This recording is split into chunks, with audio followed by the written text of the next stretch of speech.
Tengo que pedirles disculpas por el idioma de la presentación. Yo voy a hablar en castellano, obviamente. Hola, Jacqueline. Bienvenida. Voy a hablar en castellano, obviamente. Sin embargo, la presentación no es mía.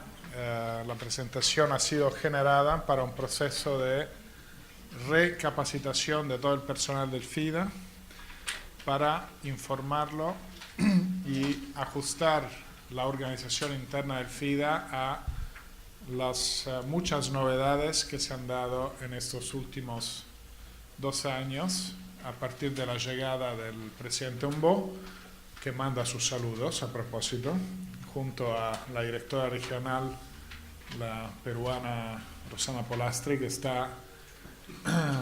que manda sus saludos también y está de misión en otras partes de la región y por eso no nos acompaña en estos días.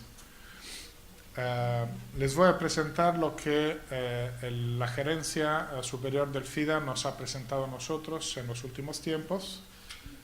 Le pido disculpas también a mis colegas que ya conocen esas láminas por haberlas visto en el FIDA y nuevamente en Panamá durante la reunión regional del FIDA en marzo pasado. Sin embargo, creo que es importante dar una idea de la profundidad y de la orientación de los cambios que se están dando en el fondo en este momento. Entonces, la necesidad de cambiar deriva básicamente de una observación o varios elementos que son los mismos que generan dificultades y desafíos a todos nosotros, a cada quien en su ámbito de actividades. Es una estructura de la gobernanza mundial que está cambiando muy rápidamente. La presencia de los objetivos sustentables definidos cuando terminó el periodo de los 15 años de los objetivos de milenios que se habían definido en el año 2000, como ustedes recuerdan seguramente. En el 2000 la comunidad internacional se dio objetivos a alcanzar dentro de 2015. Varios países alcanzaron esos objetivos, otros países los alcanzaron en parte, pero el hecho de tener por primera vez en la historia objetivos comunes, medibles para toda la humanidad, le ha dado modo a la comunidad internacional y a los gobiernos de empujar todos en la misma dirección. Así que en 2015, espérame un segundo porque no soy tan rápido como parezca. En 2015 se observaron avances importantes y se definieron objetivos aún más ambiciosos, que son los ODS, ¿no? Los Objetivos de Desarrollo Sustentable, que definen a nivel regional cuantitativamente objetivos muy ambiciosos. En base a esos objetivos y también en base al hecho de que la cooperación internacional ha tenido una reorientación de sus recursos muy importante hacia los países más pobres y en consecuencias lejos de América Latina, lamentablemente, por los que estamos aquí. A raíz de esa situación hemos tenido que ser mucho más selectivos, mucho más eficientes y mucho más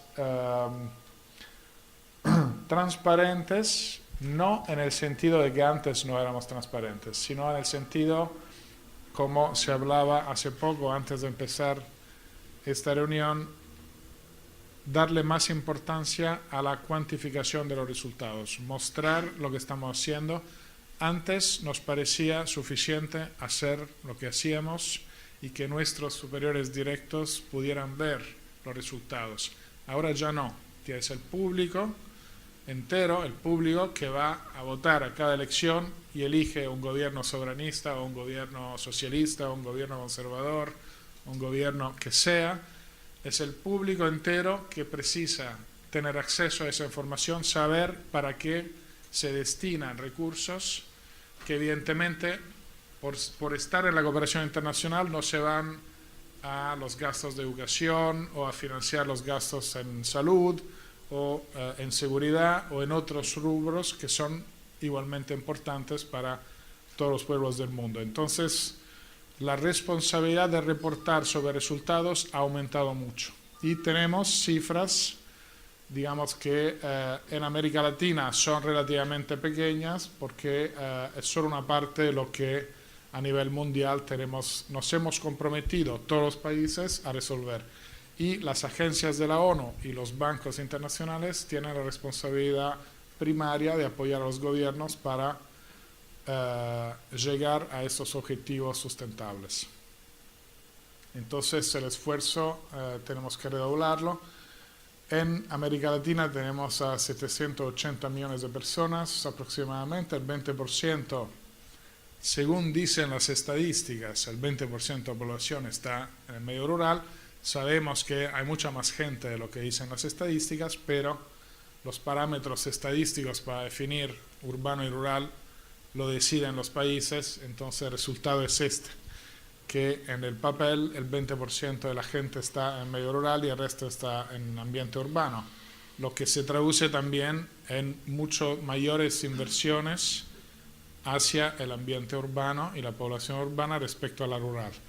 El 30% vive en pobreza, el 10% más bajo en extrema pobreza, y es interesante ver, ahí sí, cuando se habla de pobreza, 2/3 está ubicado en el campo. Esto es importante porque es lo que nos mantiene un espacio para conseguir financiamientos aún reducidos y todavía trabajar en América Latina. Son 33 países en la región, 19 son países de ingreso medio alto,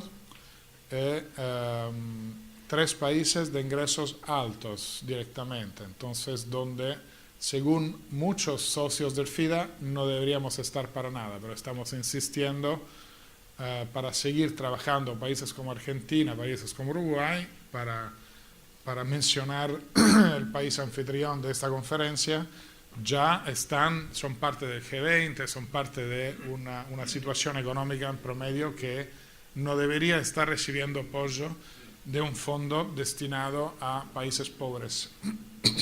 Según la mayoría de los países miembros del FIDA que están sentados en la Junta y deciden para las orientaciones del fondo.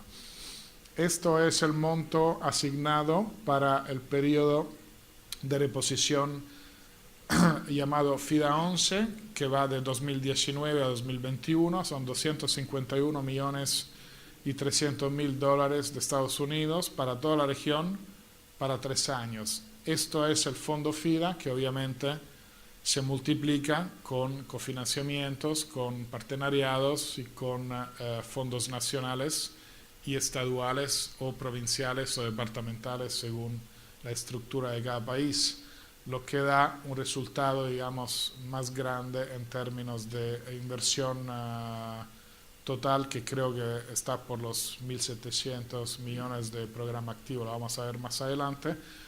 Hay un solo país menos desarrollado en términos económicos, el least y el low income country, es el Haití, que tiene una situación de estrés político y medioambiental también. Hay 16 estados insulares, Small Islands Development States, SIDS, son las islas del Caribe, y 12 son los países que tienen asignación presupuestaria desde el FIDA para el periodo 2019-2021. Argentina, Bolivia, Brasil, Cuba, República Dominicana, Ecuador, Guatemala, Guyana, Haití, México, Nicaragua y Perú. En estos 12 países, en el siglo pasado eran 16. Ahora son 12 porque se van concentrando las inversiones y vamos a ver por qué más adelante. Pero estos son los 12 países que reciben préstamos en estos 3 años, lo que no quiere decir que en los demás países no trabajemos. En los demás países trabajamos con proyectos en curso o programando proyectos para la etapa siguiente, el FIDA 12, que empieza en 2022 y que dependerá obviamente de cuántos recursos los países miembros del FIDA nos den para trabajar. No sé si estoy hablando chino o si me siguen, más o menos estoy tratando de llenar una brecha grande, pero estos son para que ustedes perciban concretamente los debates que se están dando en el FIDA en este momento, desde la oficina del presidente hasta las oficinas regionales. Entonces, para llegar a los objetivos sustentables 1 y 2, que tienen que ver con pobreza y nutrición, hay compromisos que el FIDA ha tomado frente a los países miembros. O sea, al momento de reponer el fondo, hace 3 años, el FIDA se ha comprometido a objetivos muy ambiciosos. Y en cambio de esos compromisos, los países nos han dado los 1.100 millones aproximadamente, a partir de los cuales queremos movilizar un programa de trabajo trienal de 3.500 millones de dólares aproximadamente, pero en cambio de resultados. Por eso es tan importante medir resultados. 50% de los proyectos tienen que ser sensibles a los temas de nutrición y desde la región contribuimos con 6 proyectos, tenemos que contribuir con 6 proyectos a este objetivo universal. En cuanto a juventud, 50% de los proyectos nuevos diseñados en este periodo tienen que ser receptivos, tener acciones específicas a favor de los jóvenes y de las jóvenes. Y desde la región son 6 proyectos que tienen que incluir una dimensión a favor de las y los jóvenes en el diseño de los proyectos.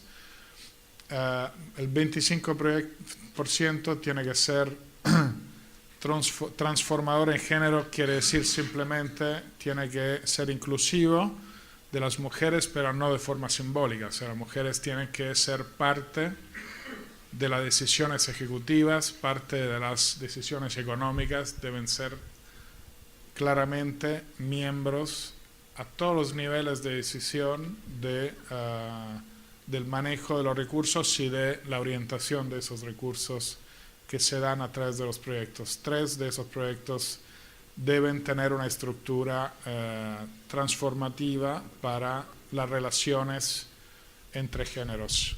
Y por último, el 25% de los proyectos durante estos 3 años deben tener algún grado de focalización en el cambio climático y en la adaptación o en la mitigación del cambio climático.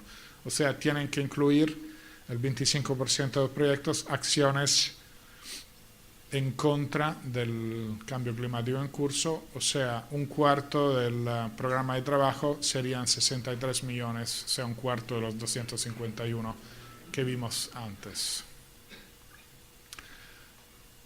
Entonces, la teoría del cambio, como se llama ahora, o el concepto de toda esa transformación es que a partir de situaciones políticas nacionales estables, de la existencia de políticas públicas a favor de la reducción de la pobreza y en una situación donde los eventos climáticos se puedan contener, con estos supuestos, los proyectos deben definir una serie de resultados y de impactos que generen estas cifras, o sea, 47 millones de personas con una mayor producción, objetivamente verificable y registrada, 46 millones de personas con mayor acceso a los mercados, 24 millones de personas con mayor capacidad de resiliencia y de adaptación al cambio climático y de las situaciones económicas inestables. Y esto ahí tienen los objetivos, los ODS relativos a esas cifras. Y 44 millones con una mayor capacidad de tener movilidad económica, o sea, mayores competencias, mayores capacidades técnicas, mayor preparación para poder ajustarse también en términos de empleo a situaciones económicas que mudan con más frecuencia respecto al pasado. Y esas son las contribuciones de la región a esos objetivos generales. Entonces, desde la región al primer objetivo de movilidad económica tenemos que aportar con 3.300.000 y 3.600.000 en la parte de producción, 3.4 millones en la parte de acceso a mercados, 1.8 millones en la parte de adaptación, capacidad de adaptación al cambio. lo que estamos cambiando son los instrumentos de trabajo, son varias áreas. El FIDA ha cambiado varias veces en el curso de sus 40 años de vida, pero esta es la primera vez que están cambiando todo al mismo tiempo: la estructura, el sistema de reportar resultados, los procesos internos de aprobación de los préstamos y de los programas de donación, las estrategias institucionales, la arquitectura financiera, que luego vamos a ver brevemente qué quiere decir, y los instrumentos operacionales. Todo al mismo tiempo, sin contar que todo el management, todo el directorio del FIDA, que apoya al presidente en su gestión, son todos nuevos. Creo que el que más tiene en el FIDA tiene 3 años y poco, y está frecuentemente de viaje, entonces físicamente en el FIDA habrá estado 6 meses. Y gran parte de los directores también vienen de fuera. Así que hay un cambio radical en la estructura, en los objetivos y en el modus operandi del fondo a partir del 2017. Las mudanzas, las transformaciones principales tienen que ver desde un punto de vista de operaciones empezando por el fondo, este marco de transformación, Transition Framework, que se constituye de varios elementos que incluyen sobre todo nuevas formas de trabajar, nuevas alianzas, nuevas estructuras también. Hay una unidad que se está creando que se llama de proyectos especiales, donde confluyen todas las nuevas iniciativas que el presidente Humboldt ha tomado en los últimos 2 años desde que ha llegado al FIDA. Por ejemplo, un fondo ABC para financiar el agronegocio, que es demasiado pequeño para entrar en el financiamiento del agribusiness grande, pero es demasiado grande para ser apoyado por proyectos FIDA, porque ya no responde a la focalización de pobreza a nivel de la cual trabaja el FIDA. Hay un espacio en el medio entre el grande agronegocio y los que trabajan con FIDA que no está servido por nadie. Entonces se ha establecido, junto al gobierno de Luxemburgo, a la Unión Europea y a otros socios, se ha establecido un fondo ABC para financiar directamente esas estructuras. Eso es un ejemplo. Otro ejemplo es un fondo de Rabobank, que es un banco holandés, que está negociando con FIDA un aporte de $500 millones para tratar el tema del food loss, o sea, las pérdidas de alimentos en el proceso post cosecha. Aparentemente entre el 35 y el 40% de los alimentos producidos en el mundo se pierden debido a las carencias de los procesos post cosecha, y en lugar de ponerle más estrés al medio ambiente y producir más y seguir perdiendo la mitad de lo que se produce, podríamos mejorar la eficiencia de conservación y procesamiento del producto, disminuir las pérdidas. Esto es otro proyecto que el FIDA está elaborando con Rabobank, la Fundación Rabobank, y hay varios ejemplos más, pero para darles una idea de estos, el RTA, la asistencia técnica reembolsable, es otro ejemplo, y lo voy a mencionar porque se está negociando una con Chile.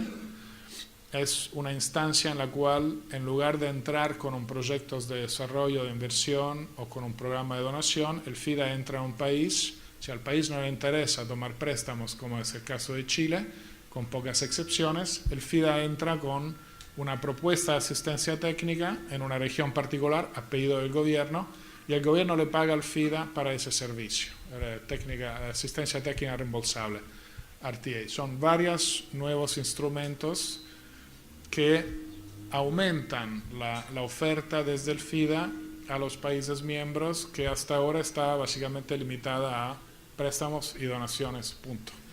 Ahora tenemos una oferta un poco más rica.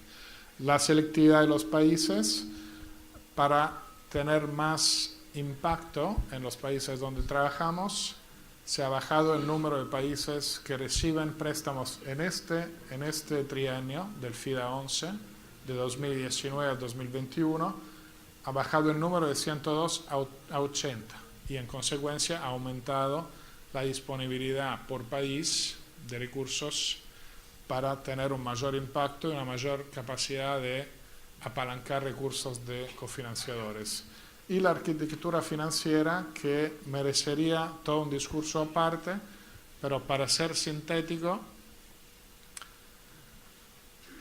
les puedo decir que en los países más pobres donde trabajamos, el FIDA no le presta a los países. Los proyectos se financian con donaciones, o sea, fondos perdidos. Todos esos fondos perdidos claramente tienen que compensarse a través de una reposición, porque diversamente dentro de 5 años el FIDA queda sin nada y sin posibilidad de hacer proyectos.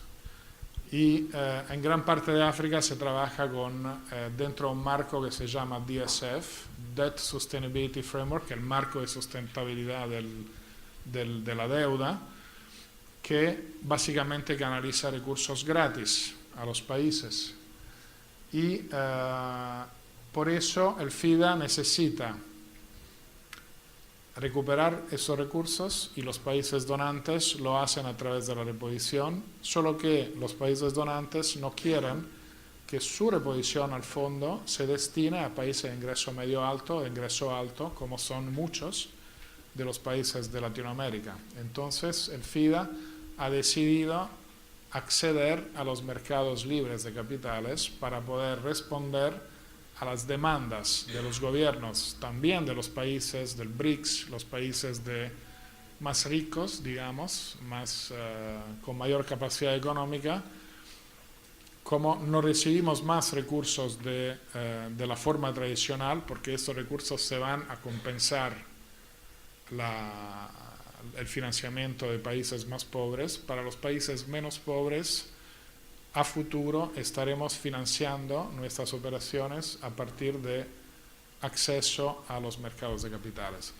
Para tener acceso a los mercados de capitales de forma barata, el FIDA necesita tener una evaluación, un rating, como se dice, de AAA. Entonces tiene que venir una agencia de rating a decir: el FIDA está sólido, tiene procesos de control en orden, es una institución transparente, es una institución que reporta resultados, es una institución que trabaja bien, entonces califica para una AAA.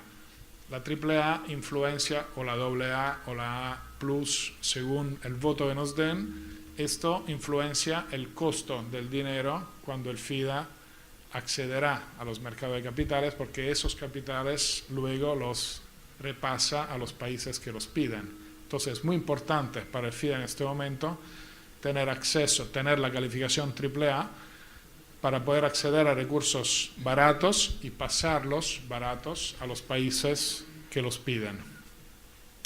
Y por eso este esfuerzo en aumentar la eficiencia, en aumentar el reporting, en aumentar la visibilidad de lo que estamos haciendo.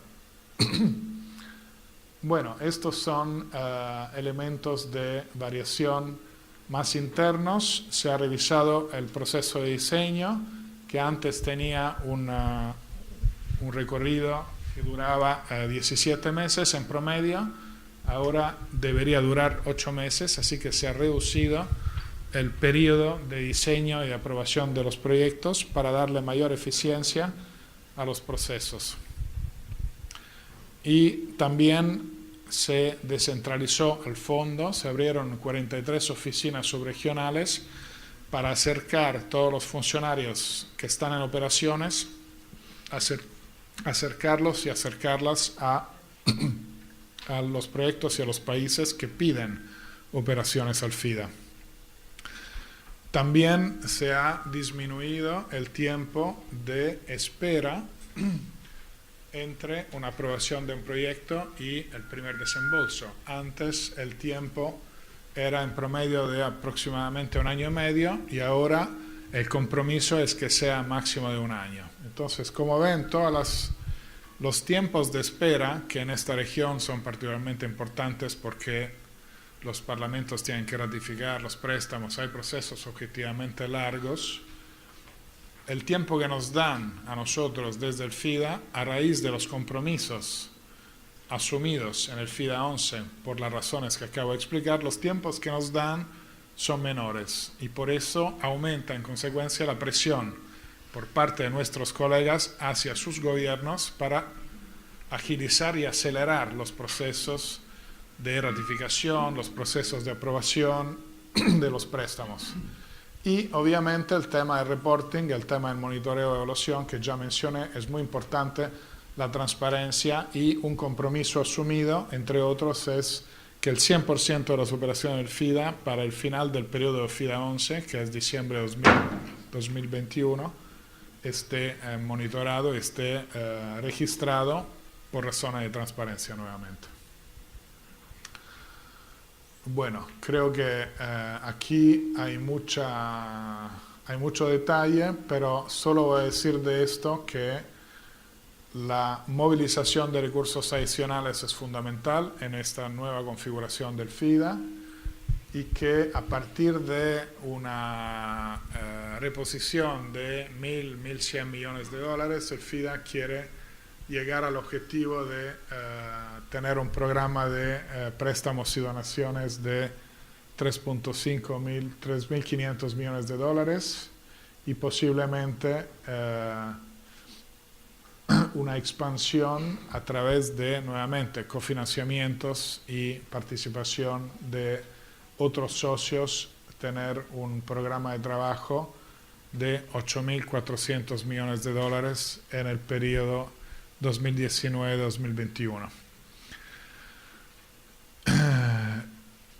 Todo esto se hace a través de, se registra a través de una serie de indicadores. No creo que valga la pena aburrirlos más de lo necesario. Solo voy a indicar la importancia del cofinanciamiento con socios internacionales. Entonces, a partir de ahora, todos los directores de proyectos del FIDA, los country directors, como se llaman, los gerentes de programas del FIDA, van a tratar de movilizar recursos tanto de los países miembros cuanto de socios nacionales e internacionales públicos o privados para aumentar la proporción de aporte externos a los pocos recursos que el FIDA tiene para financiar sus operaciones.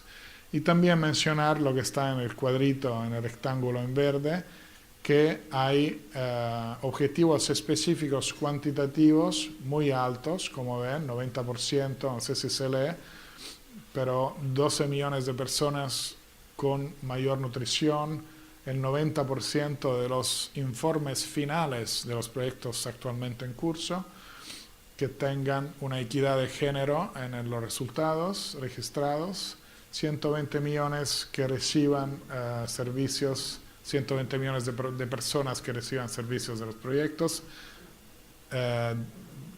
organizados en los datos por edad y por género, y varios otros indicadores. Es importante aquí tener la percepción de cuánto nos estén mirando a nosotros sobre el uso de los fondos, los resultados que tenemos, y por eso esa presión que recibimos, por las razones que acabo de explicar, se transmite en parte por lo menos a los gobiernos, a las instituciones, a las organizaciones, para que ellos también nos ayuden a reportar esos datos, porque de esto depende básicamente el futuro del FIDA.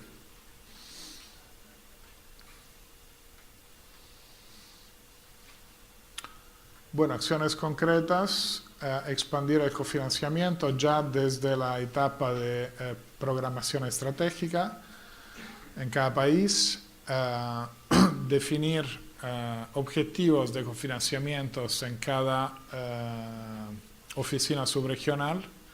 Aquí están representadas las 3 oficinas subregionales por Juan Diego, que es el director subregional para Mesoamérica y Caribe, por Marco Gamagni, que es director de proyectos en Argentina, Uruguay y Paraguay, que representa también al Grupo Andino, porque el Cono Sur y el área andino están sentados en la misma oficina subregional en Lima.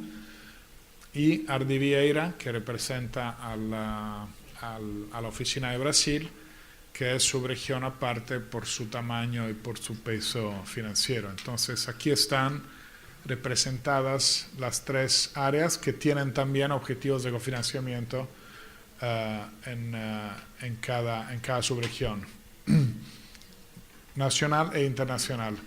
También se va a buscar una colaboración con el sector privado. Obviamente, ustedes saben muy bien, hay sector privado y sector privado. La Bayer y la Google es sector privado, pero ustedes también son sector privado. O sea, son organizaciones privadas de agricultores familiares que luego tienen una personería jurídica registrada. O sea, sector privado abarca a casi todo el mundo, diría, una cantidad de gente muy grande. Por eso hay que ser selectivos en identificar un sector privado con responsabilidad social con el cual se pueda trabajar bien y a partir del cual se puedan multiplicar los recursos a disposición de los proyectos que ejecutamos con ustedes. Todo esto monitoreado. ORMS es el Operation Reporting Management System, es el sistema interno al FIDA de registración de los avances de los proyectos y identificar también socios potenciales para el fondo ABC que mencioné anteriormente. ¿A qué punto estamos, Carlos? ¿A qué punto llegamos? Ok. Así que casi llegamos al final. Hace mucho calor, no sé si lo siento yo. O sí, sí. Ustedes consiguen respirar, yo estoy muriendo de calor.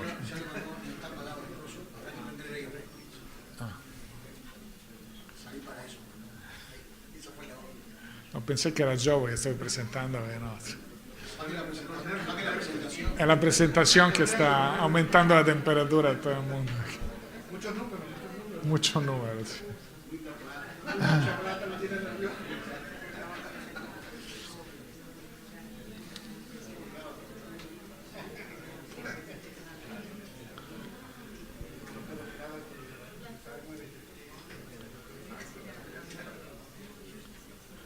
Lo que tienen aquí básicamente resume gran parte de lo que acabo de decir en términos de cambio, los criterios de selectividad de los países, en base al enfoque estratégico, en base a la apropiación por parte del país del esfuerzo que hace el FIDA para la reducción de la pobreza rural y la capacidad de los países de absorción de financiamientos externos que crean deudas.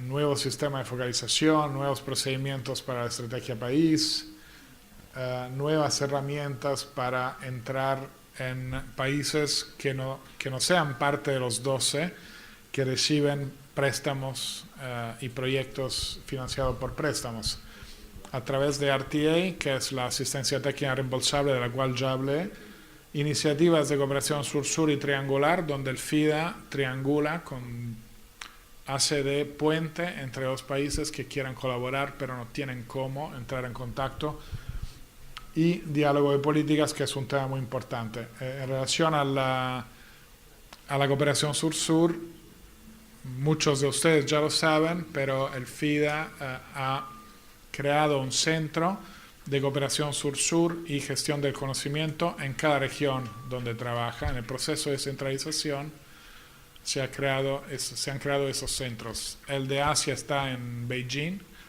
el de África está en Addis Abeba, donde la Unión Africana tiene su sede, y el de América Latina está en Brasilia. Entonces, en Brasilia hay una persona, como Ardi puede confirmar, que acaba de integrarse y que estará a cargo de iniciativas sur-sur. La última que estamos discutiendo es un pedido que le hicieron los gobiernos de Marruecos y de Tailandia al gobierno de Perú para tener asistencia técnica en la producción de quinoa.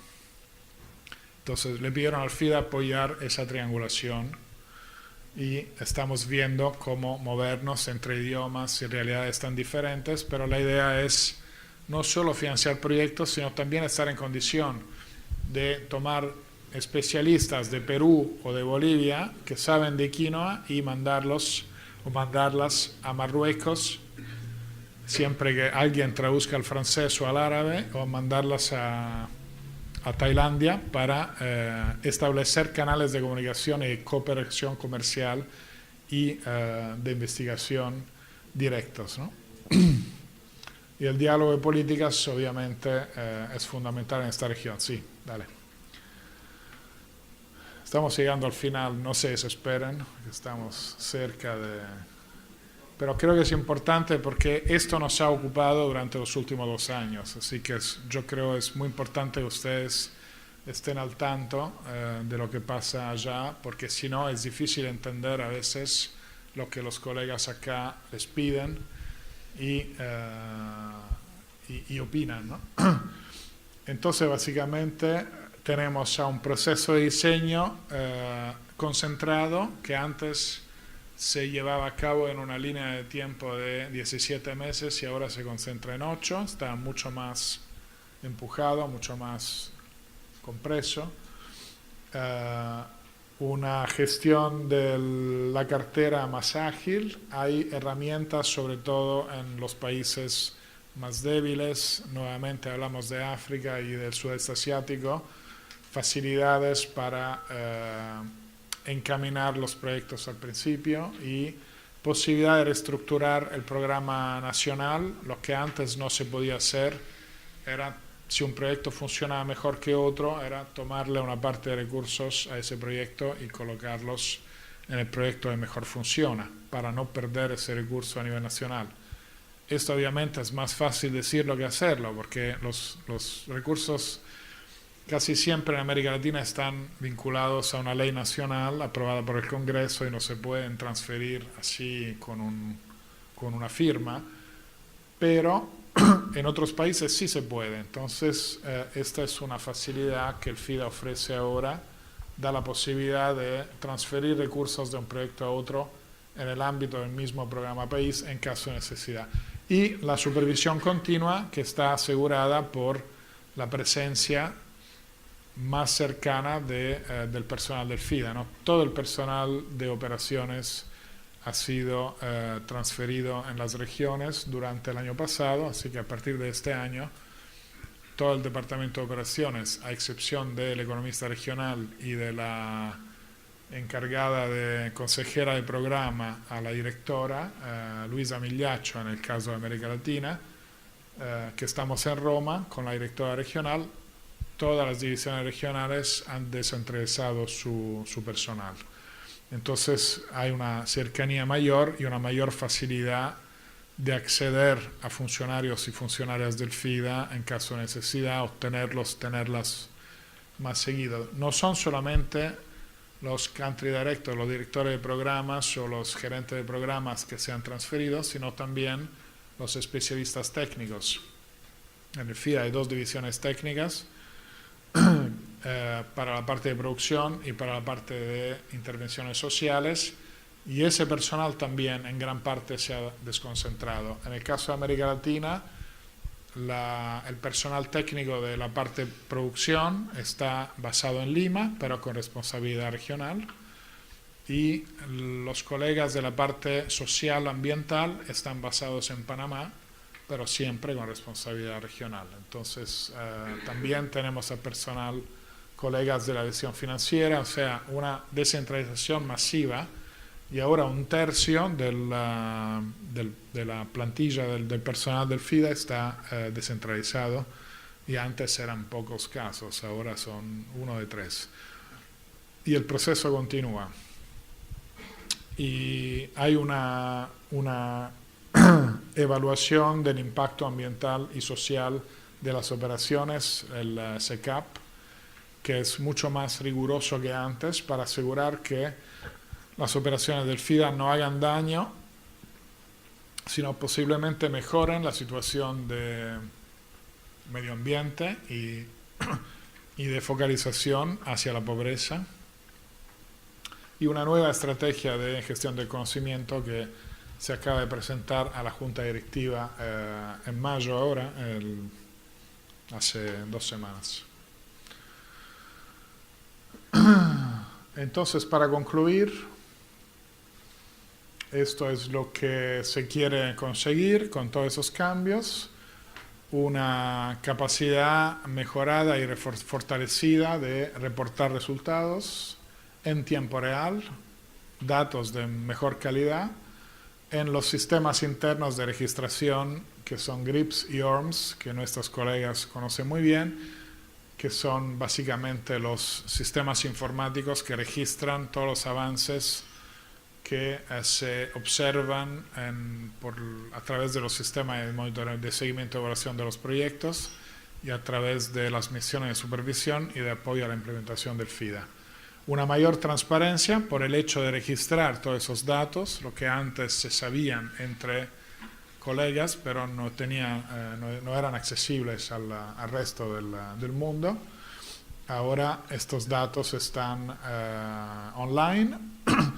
Y también se preparan planes de acción por subregión que definen ex ante cuáles son los objetivos para cada año de cada grupo subregional. Entonces, Juan Diego está sentado ahí, le ha tocado preparar a principio de año un plan para toda Mesoamérica y Caribe, y igualmente a Jesús Quintana, que es el representante para la subregión de Lima, y a Klaus Heiner, que es el encargado de Brasil.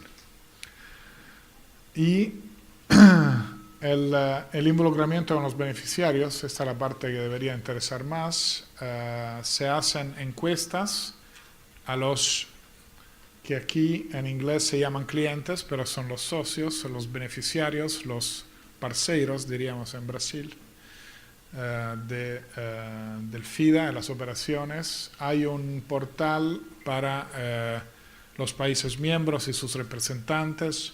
O sea, hay una mayor posibilidad respecto al pasado de reportarle al FIDA y a la gerencia del FIDA cómo van las cosas en la realidad desde el campo, ¿no? Y no necesariamente pasando por el funcionario o la funcionaria del FIDA. Esto era nos quedamos aquí. Bueno, muy bien, yo creo que me pasé el tiempo abundantemente. Estamos bien. Había unas láminas sobre el tema de políticas, pero las podemos dejar para otro momento, porque si no me van a matar. Así que muchas gracias y bueno, que sigan bien.